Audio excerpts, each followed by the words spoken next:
नमस्कार, आपका हमारे न्यूज चैनल UK24 न्यूज में स्वागत है। वर्ल्ड कप आखिरी चौखट पर सपना टूटा। भारत का तीसरी बार वनडे क्रिकेट विश्व कप जीतने का सपना रविवार को चूर चूर हो गया।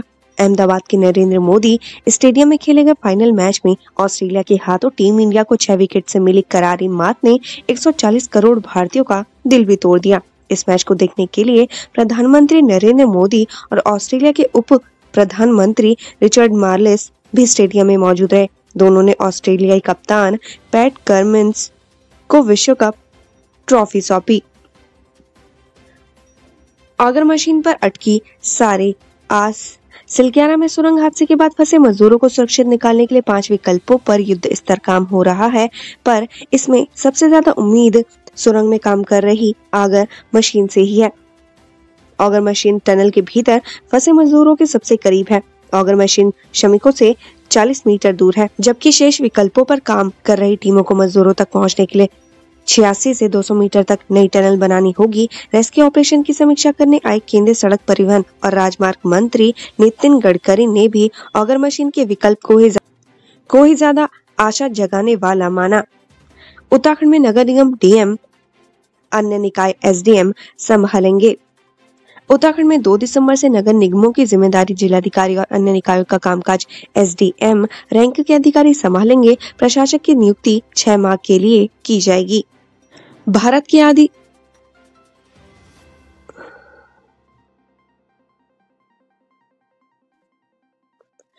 सुरंग में भूस्खलन के खतरे के बीच तीसरे दिन रात 10 बजे फिर शुरू हो गई ड्रिलिंग। सिलक्यारा सुरंग में रविवार रात 10 बजे ऑगर मशीन से ड्रिलिंग का काम फिर से शुरू हो गया। भूस्खलन का खतरा कम करने के लिए शॉर्टकट मशीन से स्प्रे किया गया। बैकअप प्लान के तहत सुरंग के ऊपर से ड्रिलिंग के लिए अस्थायी सड़क बनाने का काम भी अंतिम चरण में है। BSF के डिप्टी कमांडेंट को बेच डाली सरकारी जमीन। केस जालसाजों ने BSF के डिप्टी कमांडेंट को सरकारी जमीन बेच डाली। पीड़ित ने आरोपियों के खिलाफ मुकदमा दर्ज करा दिया है। SO रायपुर कुंदन राम ने बताया कि डिप्टी कमांडेंट भूपेंद्र सिंह रावत ने थाने में शिकायत की है। वह हाल में गुजरात में भारत पाक बॉर्डर पर तैनात है। उन्होंने आशु शर्मा पत्नी नीरज शर्मा निवासी Casa Tereza apartment canal road हाल निवासी गोपाल विहार डांडा से डांडा लखौड़ में 2020 में अपनी पत्नी अनीता रावत के नाम एक प्लॉट खरीदा था। उस वक्त कोविड काल चल रहा था। रजिस्ट्री के बाद दाखिल खारिज भी आरोपियों ने करा दिया। मांगों पर अमल हुए बिना प्रभार नहीं देखेंगे शिक्षक। पदोन्नति और यात्रावकाश बहाल करने सहित 35 सूत्रीय मांगों पर अमल न होने से नाराज शिक्षकों ने कहा, मांगों पर अमल हुए बिना शिक्षक प्रभारी प्रधानाचार्य का प्रभार नहीं देखेंगे। राजकीय शिक्षक संघ के प्रांतीय अध्यक्ष राम सिंह चौहान ने कहा कि नियमावली का डर दिखाकर शिक्षकों का उत्पीड़न किया जा रहा है। राज्य सरकार अतिरिक्त काम के लिए शिक्षकों को केंद्र सरकार की तर्ज पर अतिरिक्त कार्य भत्ते का भुगतान करे। टाइगर रिजर्व में निर्माण शुरू करने के लिए केंद्र से मांगी राय। प्रदेश के वन महकमे ने केंद्र पर्यावरण वन एवं जलवायु परिवर्तन मंत्रालय को पत्र लिखकर टाइगर रिजर्व राष्ट्रीय उद्यान एवं वन्यजीव विहार में निर्माण कार्यों पर लगी रोक के संबंध में स्थिति स्पष्ट करने को कहा है। 8 फरवरी को सुप्रीम कोर्ट के एक आदेश के बाद संशय की स्थिति बनी हुई है। इससे पूर्व में स्वीकृत कार्य भी अभी नहीं हो पा रहे और इसके निर्माण की लागत प्रतिदिन बढ़ती जा रही है।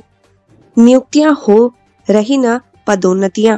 शिक्षा विभाग ने न शिक्षकों की नियुक्तियां हो रही न पदोन्नतियां। सहायक अध्यापक LT के 2250 पदों पर पदोन्नतियां लटकी है। 7000 से अधिक शिक्षकों के पद खाली है। खासकर पर्वतीय जिलों के विद्यालयों में शिक्षकों की कमी बनी हुई है। शिक्षकों का कहना है कि जिन विद्यालयों में विषय अध्यापक नहीं है, उसमें कौन अपने बच्चों को भेजेगा। यह आपदा के साथ लड़ाई है, सब मिलकर जीतेंगे। गडकरी। केंद्रीय सड़क परिवहन एवं राजमार्ग मंत्री नितिन गडकरी और मुख्यमंत्री पुष्कर सिंह धामी ने रविवार को सिलक्यारा पहुंचकर सुरंग फंसे मजदूरों को बचाने के लिए चलाए जा रहे रेस्क्यू ऑपरेशन का जायजा लिया। उन्होंने कहा कि भारत सरकार को सुरंग के अंदर फंसे लोगों की चिंता है। उन्हें बाहर निकालना सरकार की पहली प्राथमिकता है। यह आपदा के साथ लड़ाई है, जिससे मिलकर जीतेंगे। खतरा। सुरंग में आ रही है चटकने की आवाज। सिलक्यारा सुरंग में आ रही है चटकने की आवाज। कई खतरे की घंटी तो नहीं है। NHIDCL के अधिकारियों के मुताबिक यहाँ अब तक कई बार ऐसी आवाजें सुनाई दी हैं, जिसके बाद यहाँ भूस्खलन की प्रबल संभावनाएं जताई जा रही हैं। हालांकि रेस्क्यू ऑपरेशन प्रभावित न हो, इसके लिए सुरक्षात्मक कार्य किए जा रहे हैं। पहले 2 दिन की गलती से बढ़ गया रेस्क्यू का समय और जोखिम। उत्तरकाशी जिले की सिलक्यारा में सुरंग में फंसे मजदूरों को रेस्क्यू करने में अभी समय लग सकता है। सुरंग निर्माण विशेषज्ञ के मुताबिक सुरंग के ढहने के बाद 2 दिन मलबा हटाने की गलती के चलते रेस्क्यू का समय बढ़ गया है। दून नैनीताल व स्पोर्ट्स कॉलेज ने जीते मैच। राज्य स्तरीय विद्यालय अंडर 14 बालक क्रिकेट प्रतियोगिता के दूसरे दिन देहरादून नैनीताल और स्पोर्ट्स कॉलेज ने अपने अपने मुकाबले जीते। महाराणा प्रताप स्पोर्ट्स कॉलेज के क्रिकेट मैदान में चल रही प्रतियोगिता में रविवार को 3 मुकाबले खेले गए। 18 राज्यों के 131 दिव्यांग के मेधावियों को दी गई छात्रवृत्ति। मौकादर्शी डोरीलाल अग्रवाल राष्ट्रीय मेधावी दिव्यांग छात्रवृत्ति वितरण समारोह का यहाँ हमारा उजाला फाउंडेशन और विकलांग सहायता संस्था आगरा शाखा की ओर से देश के 18 राज्यों के 131 मेधावी दिव्यांग विद्यार्थियों को 22.26 लाख रुपए छात्रवृत्ति वितरित की गई। अब 28 से होंगी NEP प्रथम सेमेस्टर की परीक्षाएं। श्रीदेव सुमन उत्तराखंड विश्वविद्यालय ने 20 नवंबर से होने जा रहे राष्ट्रीय शिक्षा नीति के तहत प्रथम सेमेस्टर की परीक्षाओं की तिथि बढ़कर 28 नवंबर कर दी है। परीक्षा की तिथि आगे बढ़ने पर ऋषिकेश परिसर के छात्र संघ पदाधिकारियों ने उच्च शिक्षा मंत्री का पुतला फूंकने का कार्यक्रम स्थगित कर दिया। डकैती के बाद बस और ट्रेन से बिहार भागे थे बदमाश। राजपुर रोड पर रिलायंस ज्वेलरी शोरूम में डकैती के बाद बदमाश अलग अलग बस और ट्रेन से अगले ही दिन बिहार पहुंच गए थे। 2 बदमाश यहां से अलग अलग बसों से दिल्ली गए और फिर वहां से बिहार चले गए। बिहार में दोनों ने कपड़े व पहचान पत्र आदि सब सामान विशाल को दे दिए थे। विशाल ने यह जानकारी पुलिस को पूछताछ में दी। घंटाघर और परेड ग्राउंड के आसपास नहीं चलेंगे विक्रम। संभागीय परिवहन प्राधिकरण ने मुख्य शहर यानी घंटाघर और परेड ग्राउंड क्षेत्र में विक्रम टेम्पो वाहनों के संचालन पर पाबंदी लगाने की सिफारिश की है। संभागीय परिवहन प्राधिकरण ने इसके लिए SSP को पत्र लिखा है। देहरादून में डूबते सूर्य को अर्घ्य देकर मांगी खुशहाली। सिर पर दौरा और सुपरी लेकर घाटों की ओर जाते लोग। पीछे पीछे सुनिए अरज छठी मैया बड़े कुल परिवार। हे छठी मैया हरली बलैया हमार, कांच ही बांस के बहंगिया बहंगी लचकत जाए जैसे गीत गाती महिलाएं, पटाखे जलाते बच्चे, ढोल नगाड़ों की गूंज के बीच छठी मैया के जयकारे। कुछ ऐसा ही नजारा रविवार को देहरादून में छठ महापर्व के तीसरे दिन गंगा घाटों पर दिखा। शिक्षा विभाग के अफसरों और शिक्षकों में बड़ा गतिरोध। प्रधानाचार्य और हेडमास्टर का प्रभार छोड़ने की वजह से शिक्षा विभाग के अधिकारियों और शिक्षकों के बीच गतिरोध बढ़ गया है। शिक्षा निदेशक सीमा जौनसारी के आदेश के बाद CEO ने प्रभार छोड़ने वाले शिक्षकों को चिन्हित करना शुरू कर दिया। उनके खिलाफ कर्मचारी आचरण नियमावली के तहत कार्रवाई की जा सकती है। हाथी गुलदार के दस्तक से दहशत। BHEL के सेक्टर 1 क्षेत्र में रविवार तड़के एक तस्कर हथियार धमका। वहीं शनिवार शाम को गुलदार के शावक BHEL के आबादी क्षेत्र में घूमते नजर आए। क्षेत्र में हाथी और गुलदार की चहलकदमी से लोगों में दहशत का माहौल बन गया। दहशत के कारण क्षेत्र के लोग अपने घरों के दरवाजे सुबह और शाम के समय बंद रखते हैं। संकट। ऋषिकुल आयुर्वेदिक अस्पताल में 52 दवाएं खत्म। ऋषिकुल आयुर्वेदिक चिकित्सालय में मरीजों को मुफ्त मिलने वाली 52 आयुर्वेदिक दवाएं नहीं मिल पा रही। यहाँ उपचार के लिए आने वाले मरीज मेडिकल स्टोर से दवा लेने को मजबूर हो रहे हैं। वर्तमान में समय में सूची में शामिल करीब 70 दवाओं में से मात्र 18 ही ऋषिकुल आयुर्वेदिक चिकित्सालय में उपलब्ध है। आयुर्वेदिक विश्वविद्यालय के कुलपति डॉक्टर अरुण त्रिपाठी ने बताया कि दवाओं को क्रय करने की प्रक्रिया शुरू की जा चुकी है। जल्दी चिकित्सालय में दवा उपलब्ध कराई जाएगी। विकासनगर कोतवाल और 2 थानेदार बदले। SSP अजय सिंह ने जिले में तैनाती के करीब 2 महीने बाद थाना स्तर पर पहला बड़ा फेरबदल किया है। इस दौरान कुछ प्रभारियों से चार्ज छीन लिया गया तो कुछ के थाने बदल दिए। इंस्पेक्टर पटेल नगर सूर्यभूषण सिंह नेगी को विकासनगर का कोतवाल बनाया गया है, जबकि विकासनगर कोतवाल संजय कुमार पटेल नगर कोतवाली के इंचार्ज बने हैं। लोकसभा चुनाव से पहले त्रिवेंद्र शुरू करेंगे पदयात्रा। पूर्व मुख्यमंत्री त्रिवेंद्र सिंह रावत गढ़वाल संसदीय क्षेत्र के तहत सीता माता सर्किट की पदयात्रा करेंगे। 2 दिन तक चलने वाली उनकी पदयात्रा देवप्रयाग से शुरू होकर पौड़ी की फलसवाड़ी तक की जाएगी। बद्रीनाथ के वाहन गरुड़ जी पहुंचे जोशीमठ। बद्री विशाल के कपाट बंद होने के दूसरे दिन भगवान बद्री विशाल का वाहन गरुड़ की जोशीमठ के नरसिंह मंदिर बद्री मंदिर पहुंच गए हैं। गरुड़ के साथ भगवान का श्रृंगार व खजाना भी जोशीमठ पहुंच गया है। वहीं उद्धव एवं कुबेर के चल विग्रह पांडुकेश्वर पहुंच गए हैं। यात्रा। पांडुकेश्वर में देव डोलियों का भव्य स्वागत। बद्रीनाथ धाम के कपाट शनिवार को शीतकाल के लिए बंद होने के बाद गढ़वाल स्काउट के बैंड के साथ रविवार सुबह 10 बजे बद्रीनाथ धाम से प्रस्थान कर उद्धव जी, कुबेर जी आदि गुरु शंकराचार्य की गद्दी योग बद्री मंदिर पांडुकेश्वर पहुंची। पांडुकेश्वर में देव डोलियों का भव्य स्वागत किया गया। इस दौरान बिना तोली, Hanuman Chatti, Lambagad, JP dam site, Pandukeshwar बाजार में श्रद्धालुओं ने देव डोलियों के दर्शन किए। मदमहेश्वर के कपाट बंद होने की तैयारियां शुरू। द्वितीय केदार भगवान मदमहेश्वर के कपाट शीतकाल के लिए 22 नवंबर को बंद कर दिए जाएंगे। सुबह 8 बजे वृश्चिक लग्न में मदमहेश्वर के कपाट बंद होंगे। मंदिर समिति द्वारा कपाट बंद होने की तैयारियां की जा रही हैं। इसके बाद डोली ओंकारेश्वर मंदिर उखिर मठ में विराजमान होंगी, जब भगवान की 6 माह पूजा अर्चना की जाएगी। कार खाई में गिरी, चालक की मौत। हरिद्वार से लौट रही एक कार के दुर्घटनाग्रस्त होने की चालक की मौत हो गई। पुलिस ने शव का पंचनामा कर उसे पीएम के लिए कोटद्वार भेज दिया है।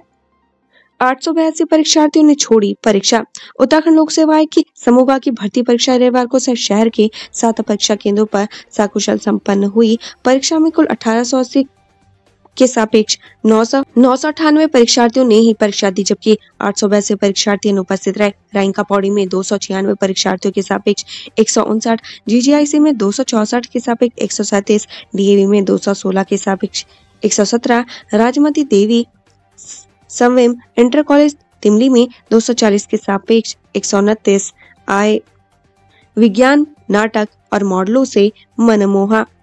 अटल उत्कृष्ट राजकीय इंटर कॉलेज में चल रहे राज्य स्तरीय विज्ञान महोत्सव के दूसरे दिन कार्यक्रम का शुभारंभ संयुक्त निदेशक आनंद भारद्वाज ने किया, जहां प्रदेश भर से आए छात्रों ने शानदार वैज्ञानिक नवाचार का प्रदर्शन किया। परीक्षा प्रवेश पत्र नहीं मिलने पर छात्रों ने किया हंगामा। परीक्षा प्रवेश पत्र नहीं मिलने के विरोध में छात्रों ने कॉलेज प्रबंधन के खिलाफ हंगामा किया। कॉलेज की ओर से जल्द प्रवेश पत्र दिए जाने का आश्वासन मिला है। नसीरपुर स्थित एक कॉलेज में बीएड चौथे सत्र की परीक्षाएं 20 नवंबर से आयोजित होनी है। शनिवार को काफी संख्या में छात्र परीक्षा प्रवेश पत्र लेने के लिए कॉलेज पहुंचे, लेकिन काफी समय बीत जाने के बाद भी छात्रों को प्रवेश पत्र नहीं मिला। अधिवक्ता के घर का ताला तोड़कर चोर ले गए जेवरात। बद्रीनाथ धाम की यात्रा पर गए एक अधिवक्ता के घर पर सोने व चांदी की जेवरात नकदी चोर ले उड़े। कनगल पुलिस ने घटनास्थल का मौका मुआयना करने के बाद जांच पड़ताल शुरू कर दी है। पुलिस का दावा है कि जल्द घटना का खुलासा कर दिया जाएगा। ऋषिकेश कैंपस में प्रथम सेमेस्टर की परीक्षाएं रद्द। श्री देव सुमन विश्वविद्यालय के ऋषिकेश कैंपस में छात्र संघ पदाधिकारियों के प्रदर्शन के बाद विश्वविद्यालय प्रशासन बैकफुट पर आ गया। 20 नवंबर को होने वाली एनईपी प्रथम सेमेस्टर की परीक्षाएं रद्द कर दी गई हैं। एंटीबायोटिक दवा का ज्यादा सेवन सही नहीं। शहरवासियों को एंटीबायोटिक दवाओं के प्रति जागरूक करने के उद्देश्य से एम्स ऋषिकेश के मैराथन का आयोजन किया गया। मैराथन के माध्यम से संदेश दिया गया कि एंटीबायोटिक दवाओं का ज्यादा सेवन शरीर के लिए नुकसानदेह है। समूह से 43% अभ्यर्थियों ने किया किनारा।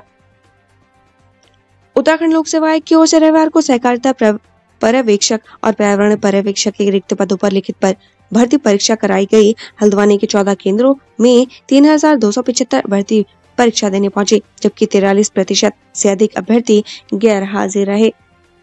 हल्द्वानी से भीमताल तक दिन भर जाम से परेशान होती रही जनता।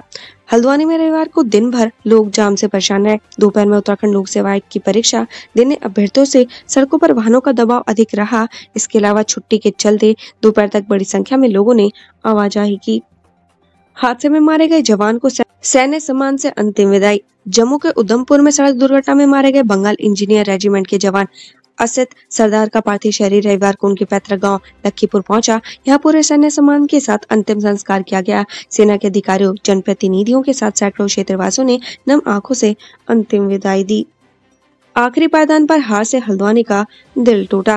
विश्व कप के फाइनल में भारत की हार से हल्द्वानी के खेल प्रेमियों का दिल टूट गया। रविवार सुबह से फाइनल मैच को लेकर उत्साहित खेल प्रेमियों के चेहरे भारत की हार से मायूस दिखे। हालांकि लोगों ने टीम इंडिया के फाइनल तक के सफर की सराहना की, लेकिन ट्रॉफी के आखिरी पायदान पर मिली हार से सभी को गहरी चोट पहुंची। जीत के जश्न की तैयारियां भी धरी की धरी रह गई।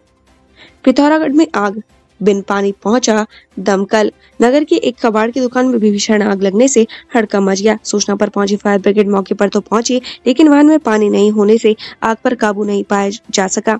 जब तक पानी की व्यवस्था हुई, शटरिंग की दुकान सहित 3 अन्य दुकानों में भी आग फैली। 30 नवंबर तक गड्ढा मुक्त होगी सड़कें। चंपावत की सभी सड़कें 30 नवंबर तक गड्ढा मुक्त हो जाएंगी। डीएम ने तय समय में सड़कों का काम पूरा करने के संबंधित विभागों को निर्देश दिए हैं। किशोरी से रेप का आरोपी गिरफ्तार। पुलिस एक नाबालिग को बहला फुसलाकर भगा ले जाने वाले आरोपी युवक को गिरफ्तार किया है। पुलिस के मुताबिक बीते रोज एक व्यक्ति ने कोतवाली में तहरीर दी कि रिश्ते में लगने वाले नाबालिग स्कूल के लिए गई थी, लेकिन देर शाम तक वह वापस नहीं लौटी। तहरीर के आधार पर पुलिस ने केस दर्ज कर गुमशुदा नाबालिग को सकुशल बरामद किया। किशोरी के साथ दुष्कर्म की पुष्टि हुई है। पुलिस ने आरोपी युवक मूल नेपाल व कुमार निवासी धीरज पारकी के खिलाफ भादवी की धारा 376, 363 की बढ़ोतरी की है। जौलजीबी मेला, प्रियंका मेहर के गीतों ने मचाई धूम। कालीगोरी नदी के संगम पर जौलजीबी मेले की धूम मची हुई है। मेले का चौथा दिन प्रियंका मेहर के नाम रहा। उनकी प्रस्तुति पर दर्शक जमकर झूमे। देर रात तक सांस्कृतिक कार्यक्रमों का आयोजन हुआ। अल्मोड़ा में चाकू की नोक पर लूट का प्रयास, दहशत। नगर में बेखौफ बदमाशों ने लोगों को दहशत में डाल दिया है। सरेआम एक मजदूर से चाकू की नोक पर लूट का प्रयास किया गया। मजदूर ने हिम्मत दिखाते हुए दोनों बदमाशों का मुकाबला किया। लगातार हो रही घटनाओं से सुरक्षा व्यवस्था पर सवाल खड़े हो रहे हैं। अब अल्मोड़ा मेडिकल कॉलेज में ही तैयार होंगे टेक्नीशियन। मेडिकल कॉलेज अल्मोड़ा में अब डॉक्टरों के साथ लैब टेक्नीशियन भी तैयार हो सकेंगे। कॉलेज को पैरामेडिकल कोर्स की पढ़ाई के लिए अनुमति मिल गई है। अगले सत्र से टेक्नीशियन की पढ़ाई शुरू हो जाएगी। काकड़ी घाट में वन्य जीवों के हमले से हुई युवक की मौत। तहसील के सुदूरवर्ती काकड़ी घाट क्षेत्र में शत मिले शव का आज यहाँ राजकीय अस्पताल में पोस्टमार्टम कर दिया गया। पोस्टमार्टम के बाद डॉक्टरों के पैनल ने भी वन्य जीव के नोचने से मौत होने की आशंका जताई है। अलबत्ता बिस्तर सुरक्षित रख लिया गया है। मृतक घर से 6 दिनों से लापता था। एक दिन पूर्व झाड़ियों में उसका शत विक्षत शव बरामद हुआ। 15 दिसंबर से 3 दिन तक होगा कमस्यार महोत्सव। कमस्यार महोत्सव समिति की यहाँ आयोजित बैठक में इस बार भी कमस्यार महोत्सव को भव्य व आकर्षित बनाने का निर्णय लिया गया। 15 दिसंबर से 3 दिन तक यह कार्यक्रम चलेगा। पूर्व पीएम इंदिरा को दी भावपूर्ण श्रद्धांजलि। पूर्व प्रधानमंत्री इंदिरा गांधी का जन्मदिन कांग्रेस कार्यकर्ताओं ने धूमधाम से मनाया। इस दौरान वक्ताओं ने कहा कि इंदिरा गांधी ने देश हित में कई ऐतिहासिक और साहसिक फैसले लिए। यही कारण है कि आज भी देश उन्हें आयरन लेडी के नाम से जानता है। एसआईसी विश्वविद्यालय की परीक्षाएं 28 से। एसआईसी विश्वविद्यालय से जुड़े कॉलेजों में पढ़ने वाले स्नातक प्रथम सेमेस्टर के 11,000 छात्रों को राहत मिली है। विश्वविद्यालय प्रशासन ने परीक्षा की तिथि में बदलाव किया है। अब परीक्षाएं 28 नवंबर से शुरू होंगी। सड़क हादसे में मां की मौत, बेटा घायल। क्षतिग्रस्त दिनेशपुर मटकोटा मार्ग में रविवार को बाइक सवार मां बेटे की एक बेकाबू टैंकर चालक ने पीछे से टक्कर मार दी। टक्कर में सड़क किनारे गिरकर मां के सिर पर चोट लगी है और उसकी मौके पर ही मौत हो गई। हादसे में बेटा मामूली रूप से घायल हुआ। घटना के बाद चालक कैंटर छोड़कर मौके से फरार हो गया। पुलिस ने कैंटर को कब्जे में ले लिया है। बाजपुर के खेत में लापता इलेक्ट्रीशियन का शव। गन्ने के खेत में युवक का शव मिलने से सनसनी फैल गई। पुलिस ने शव को कब्जे में लेकर पोस्टमार्टम के लिए भेज दिया। युवक 11 दिन से लापता चल रहा था। युवक पेशे से इलेक्ट्रीशियन था। शव के पास जहर की शीशी मिली है। पुलिस आत्महत्या मान रही है। उत्तराखंड से संबंधित ऐसी ही खबरें पाने के लिए हमारे चैनल को लाइक व सब्सक्राइब जरूर करें। धन्यवाद।